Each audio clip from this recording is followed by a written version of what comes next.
frenemies. This time we are talking about the A.R.T project. A.R.T copy was provided for review, but the thoughts in this video are all our own.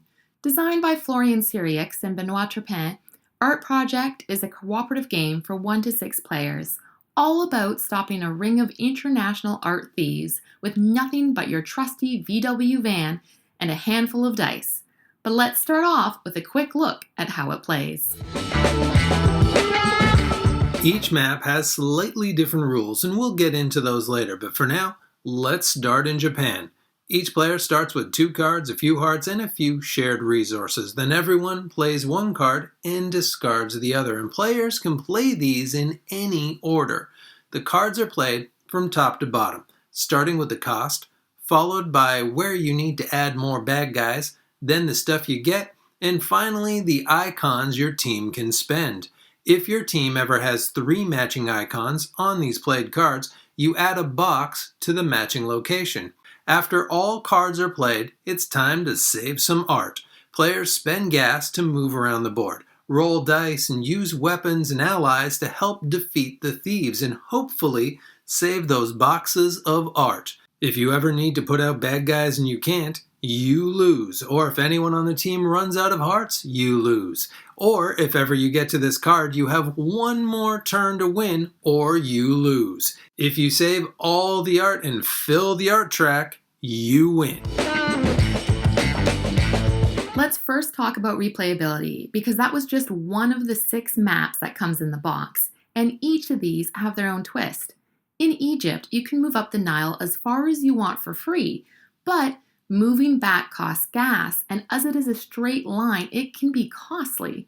In the US, you don't share your clue cards, so you need to collect sets by yourself, like the founders intended.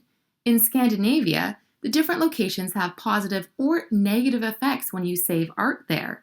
In Polynesia, you can move freely, but there are 2 of every location, and thieves go to both. And in Rio, you need to collect the art in order. They aren't huge changes, but it definitely switches things up, and it feels like a crazy amount of content.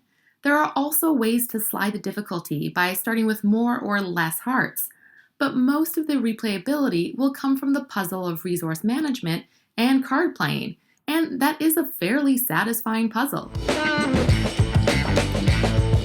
That resource and card puzzle is the thing that is most impacted by the different player counts. With more players, there are more pieces to put together. Who plays when, and what you will need to spend, and what you will get, and how you maximize everything. With the right group, it's really satisfying, especially at the higher player counts, but it is a game that can lead to either a bit of quarterbacking or a lot of indecision. At 2 or 3, the puzzle isn't as chaotic and the communication is a lot easier. We've played at all counts and have found that both kinds of games can be fun and rewarding, but it is a bit group dependent.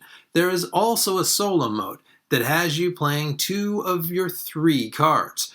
This shortens the timer and gives you a kind of NPC ally to take on the thieves. And it works well. It's actually fun enough that I ended up playing it on all 6 maps. As you have likely noticed, the art in this game is terrific, and it is Vincent Dutrait, so that comes as no surprise.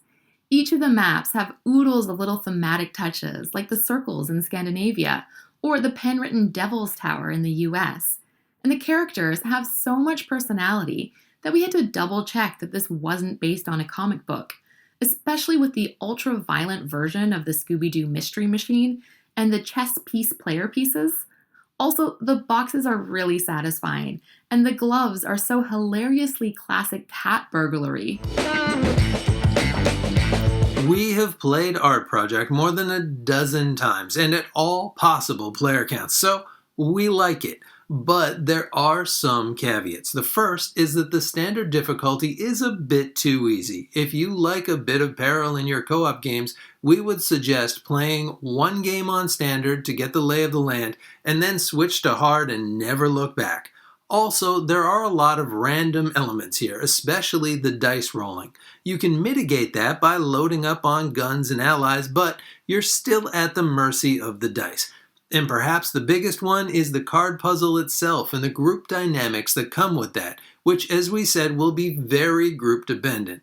However, if you have a few friends who work well together, this is a fun experience that brings something slightly new to the co-op realm, and it comes with almost a weird amount of built-in replayability.